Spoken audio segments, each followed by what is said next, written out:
আসসালামু আলাইকুম। সংবাদে আপনাদের সবাইকে স্বাগত জানাচ্ছি। আমি ফিরোজ তোহা। শুরুতেই সংবাদ শিরোনাম। বাংলাদেশের সর্বশেষ গুরুত্বপূর্ণ আপডেট সংবাদে আপনাকে স্বাগত। শুরুতেই সংবাদ শিরোনাম, পরে বিস্তারিত। শুরুতেই জানাবো, সৌদি সহ 11 দেশে আজ ঈদ, মিশর সহ 14টিতে আগামীকাল। সৌদি আরব, সংযুক্ত আরব আমিরাত, কাতার, বাহরাইন, কুয়েত সহ 11টি মুসলিম দেশে আজ ঈদ উল ফিতর উদযাপিত হচ্ছে। এছাড়াও মিশর, জর্ডান, সিরিয়া, ওমান সহ 14টি মুসলিম দেশে আগামীকাল সোমবার পবিত্র ঈদ উল ফিতর উদযাপিত হবে। আর বাংলাদেশে আজ চাঁদ দেখা কমিটির বৈঠক শেষে বাংলাদেশের বিষয়ে সোমবার ঈদ হতে পারে বলে সিদ্ধান্ত আসতে পারে। এদিকে ছাতকে বিএনপি এবং আওয়ামী লীগ মুখোমুখি। ছাতকে সন্ত্রাসী হামলার ঘটনায় বিএনপি এবং আওয়ামী লীগ মুখোমুখি হয়েছে নিয়ে গ্রামবাসীদের দুই পক্ষের মধ্যে উত্তেজনা দেখা দিয়েছে।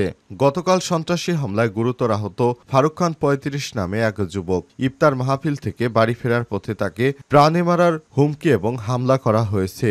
এই ঘটনায় আওয়ামী লীগ বিএনপি এখন মুখোমুখি অবস্থান করছে। এদিকে যুক্তরাষ্ট্রের আন্তর্জাতিক সাহসী নারী পুরস্কার পেলেন জুলাই আগস্টে সাহসী নারীরা। যুক্তরাষ্ট্রের পররাষ্ট্র মন্ত্রণালয়ের আন্তর্জাতিক সাহসী নারী পুরস্কার পেয়েছেন জুলাই আগস্টে বিক্ষোভে অংশগ্রহণকারী একদল সাহসী নারী। বাংলাদেশের সাহসী নারীরা মেডেলিন অলব্রাইট অনারারি গ্রুপ পুরস্কার পেয়েছেন। উল্লেখ্য, মেডেলিন অলব্রাইট 90 দশকে যুক্তরাষ্ট্রের পররাষ্ট্রমন্ত্রী ছিলেন। এবারে জানাবো, সুনামগঞ্জে নৌকা ডুবে নারী এবং শিশু সহ নিহত 5। সুনামগঞ্জের জামালগঞ্জ উপজেলার বোলাই নদীতে একটি যাত্রীবাহী ইঞ্জিন চালিত নৌকা ডুবে 3 জন শিশু এবং 2 জন নারী সহ 5 জন মারা গেছেন। শনিবার 29 মার্চ রাত 9টার দিকে সুনামগঞ্জের জামালগঞ্জ উপজেলার বেইলি ইউনিয়নের মদনাকান্তি এবং হেরারকান্তি মধ্যবর্তী বোলাই নদীতে নৌকা ডুবির এই ঘটনা ঘটে। এদিকে সুনামগঞ্জে ফুটবল খেলা নিয়ে সংঘর্ষে আহত 30। ফুটবল খেলাকে কেন্দ্র করে সুনামগঞ্জের শান্তিগঞ্জের পূর্ব বীরগাঁও ইউনিয়ন ধর্মপুর গ্রামে দুই পক্ষের সংঘর্ষে নারী শিশু সহ উভয় পক্ষের অন্তত 30 জন আহত হয়েছে। শনিবার 29 মার্চ সন্ধ্যা 6টার দিকে ধরমপুর গ্রামে নুরুল হক ও সৈয়দ রইস আলী গোষ্ঠীর মধ্যে এই সংঘর্ষের ঘটনা ঘটে। এবং সর্বশেষ জানাবো, সরকারি পুকুরে মাছ লুট করা সেই বিএনপি নেতা বহিষ্কার।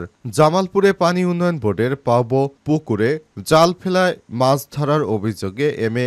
আপেল মাহমুদ নামে ওয়ার্ড বিএনপির এক নেতাকে বহিষ্কার করা হয়েছে। ঘটনায় তাকে সাময়িক অব্যাহতি দিয়েছে দল। তিনি জামালপুর পৌরসভার 7 নম্বর ওয়ার্ড বিএনপির কোষাধ্যক্ষ এবং শহরের ফুলবাড়ি এলাকার বাসিন্দা। প্রিয় দর্শক, এতক্ষণ শুনছিলেন সংবাদ শিরোনাম, এবারে বিস্তারিত।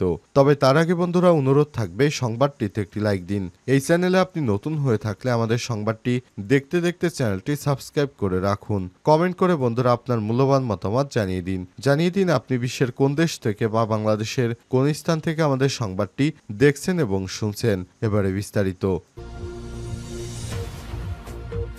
সৌদি সহ 11 দেশে আজ ঈদ, মিশর সহ 14টিতে আগামীকাল। সৌদি আরব, সংযুক্ত আরব আমিরাত, কাতার, বাহরাইন, কুয়েত সহ 11টি মুসলিম দেশে আজ ঈদ উল ফিতর উদযাপিত হবে। এছাড়াও মিশর, জর্ডান, সিরিয়া, ওমান, ইন্দোনেশিয়া সহ 14টি মুসলিম দেশে আগামীকাল সোমবার ঈদ উল ফিতর উদযাপিত হবে। বাংলাদেশে আজ চাঁদ দেখা কমিটির বৈঠক হবে। চাঁদ দেখা সাপেক্ষে সোমবার ঈদ হতে পারে। শনিবার 11টি দেশের শাওয়াল মাসের চাঁদ দেখা যায়, সেগুলো আজ রোববার ঈদ হতে যাচ্ছে। আবার শাওয়ালের চাঁদ দেখা না গেলেও কোনো দেশে মঙ্গলবারই ঈদ পালন হবে। মধ্যপ্রাচ্যে সৌদি আরব, সংযুক্ত আরব আমিরাত, কাতার, তুরস্ক, ফিলিস্তিন সহ কয়েকটি দেশে শনিবার জানায় তাদের দেশে চাঁদ দেখা গেছে। এর ফলে রোববার ঈদ হবে। তবে মিশর, সিরিয়া, মরক্কো, তিউনিসিয়া ও লিবিয়ার ধর্মীয় কর্তৃপক্ষ জানায় রোববার 30শে রমজান পালিত হবে। এদিকে বিশ্বের সবচেয়ে জনবহুল মুসলিম সংখ্যাগরিষ্ঠ দেশ ইন্দোনেশিয়া জানিয়েছে তাদের দেশে সোমবার ঈদ উদযাপিত হবে। তবে পাকিস্তান, মালয়েশিয়া, ব্রুনেই, ভারত, অস্ট্রেলিয়াও সোমবার ঈদ পালন করবে। ইরাকে আবার ভিন্ন অবস্থা দেখা যাচ্ছে। সুন্নি এন্ডাওমেন্ট অফিস এবং দেশটির সর্বোচ্চ শিয়া কর্তৃপক্ষ গ্র্যান্ড আয়াতুল্লাহ আলী আল সিস্তানির অফিস জানিয়েছে সোমবার ইরাকে ঈদ হবে। তবে কুর্দিস্তান রিজিওনাল গভর্নমেন্ট নিজস্বভাবে চাঁদ দেখে শনিবার জানিয়েছে ঈদ হবে রোববার। একইভাবে লেবাননে সুন্নি কর্তৃপক্ষ রোববার ঈদের কথা জানিয়েছে, তবে শিয়াহার ইসলামিক কাউন্সিল রোববার চাঁদ দেখে সিদ্ধান্ত জানাবে বলে জানিয়েছে, অর্থাৎ তারা সোমবার ঈদ উদযাপন করবে। আজ রোববার যে 11টি দেশে ঈদুল ফিতর উদযাপিত হবে সেগুলো হচ্ছে সৌদি আরব, সংযুক্ত আরব আমিরাত, বাহরাইন, কুয়েত, তুরস্ক, ইয়েমেন, ফিলিস্তিন, সুদান, লেবানন, সুন্নি কর্তৃপক্ষ ও ইরাক। কেবল কুর্দিস্তান আঞ্চলিক সরকার। তবে 14টি দেশ সোমবার ঈদ উদযাপন করবে, সেগুলো হচ্ছে ওমান, মিশর, Syria, Jordan, Morocco, Indonesia, Pakistan, Malaysia, Brunei, Bharat, Australia, Iraq, সুন্নি এবং শিয়া কর্তৃপক্ষ, তিউনেশিয়া এবং লিবিয়া। সাতকে বিএনপি আওয়ামী লীগ মুখোমুখি।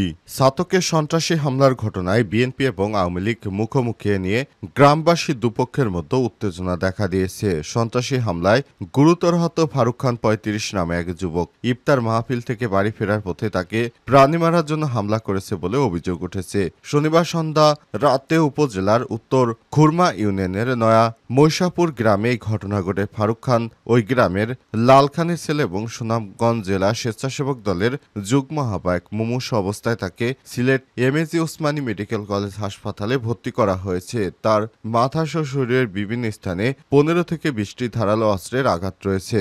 জানা যায় উত্তর খুরমা ইউনিয়নের সাবেক চেয়ারম্যান, যুক্তরাজ্য প্রবাসী বিএনপি নেতা নিজামুদ্দিনের কাঞ্চনপুর বাড়িতে ইফতার মাহফিল শেষে বাড়ি ফিরছিলেন স্বেচ্ছাসেবক দলের নেতা ফারুক খান। মৈশাপুর বাজার থেকে পায়ে হেঁটে বাড়িতে যাওয়ার পথে গ্রামের উত্তর পাশে কালভার্টে পৌঁছামাত্র আগে থেকেই ওত পেতে থাকা সন্ত্রাসীরা তাকে কুপিয়ে মারাত্মকভাবে আহত করে। মৃত ভেবে ঘটনাস্থলে ফেলে যায় তাকে। এ সময় মসজিদে এশার নামাজে যাওয়ার সময় গ্রামের সবজি মিয়া নামক একজন মুসল্লি তাকে দেখে চিৎকার করে স্থানীয় লোকজন এসে রক্তাক্ত অবস্থায় তাকে উদ্ধার করে হাসপাতালে পাঠায়। পূর্বশত্রুতার জের ধরে গ্রামের আজম খানের ছেলে সাদিক খানের নেতৃত্বে আওয়ামী লীগের সন্ত্রাসীরা এই হামলার ঘটনা ঘটিয়েছে বলে একটি সূত্র থেকে জানা গেছে। এই ঘটনায় বিএনপি আওয়ামী লীগের মধ্যে টানটান উত্তেজনা বিরাজ করছে। যে কোনো সময় ভয়াবহ সংঘর্ষের আশঙ্কা দেখা দিয়েছে। গভীর রাতে 3টায় রিপোর্ট লেখা পর্যন্ত গ্রামের দুই পক্ষের মধ্যে টানটান উত্তেজনা বিরাজ করছে। এদিকে আহত স্বেচ্ছাসেবক দল নেতাকে দেখতে রাতেই হাসপাতালে ছুটে যান স্থানীয় বিএনপির কার্যনির্বাহী কমিটির সদস্য মিজানুর রহমান চৌধুরী মিজান সহ বিএনপির একাধিক নেতা। তারা এই হামলার তীব্র নিন্দা জানিয়ে দ্রুত ভাড়াটিয়া সন্ত্রাসীদের গ্রেপ্তার করে শাস্তির দাবি জানিয়েছেন। যুক্তরাষ্ট্রে আন্তর্জাতিক সাহসী নারী পুরস্কার পেলেন জুলাই অগস্টে সাহসী নারীরা।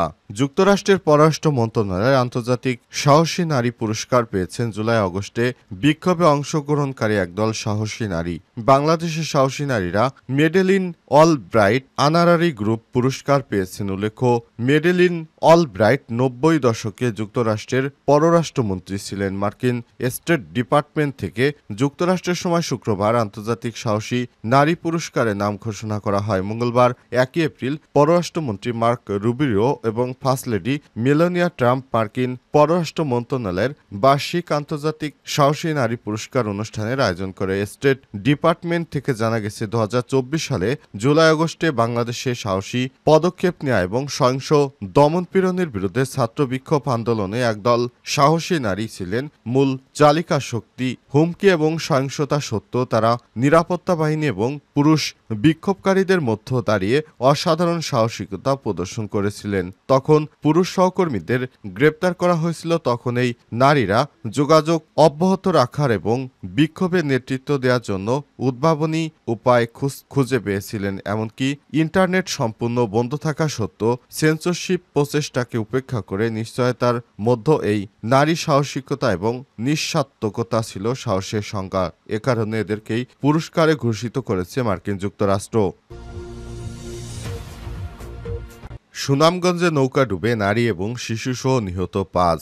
সুনামগঞ্জের জামালগঞ্জে উপজেলা বোলাই নদীতে একটি যাত্রীবাহী ইঞ্জিন চালিত নৌকা ডুবিতে ৩ জন শিশু এবং ২ জন নারীসহ ৫ জন মারা গেছেন। শনিবার ২৯ মার্চ রাত ৯টার দিকে সুনামগঞ্জের জামালগঞ্জ উপজেলা বেহেলি ইউনিয়ন মদনাকান্দি এবং হেরাকান্দির মধ্যবর্তী বোলাই নদীতে নৌকা ডুবিতে হতাহতের ঘটনা ঘটে। নিহতরা হলেন জেলার জামালগঞ্জ উপজেলার বেহেলি ইউনিয়নের নোয়াপাড়া গ্রামের তাপন চক্রবর্তীর স্ত্রী বিউটি চক্রবর্তী ৪০, নেত্রকোনা জেলার মোহনগঞ্জ উপজেলা হাতনি গ্রামের নীরদ সরকারের স্ত্রী কল্পনা এবং রানী সরকার ৫০ নং হাতনি গ্রামের নীরেন সরকারের মেয়ে নাতনি গ্রামের শিশু জয়িতা সরকার ৬, নেত্রকোনা জেলার কলমাকান্দা উপজেলার ভাটিয়াপাড়া গ্রামের সুজিত সরকারের মেয়ে শিশু গঙ্গারানী সরকার ৮। অপর এক নিহত শিশুর নাম পরিচয় এখনো জানা যায়নি, তবে আহত ছেলে শিশু সৌরভ সরকার ৬, তাকে জামালগঞ্জ উপজেলা স্বাস্থ্য কমপ্লেক্সে ভর্তি করা হয়েছে। তার অবস্থাও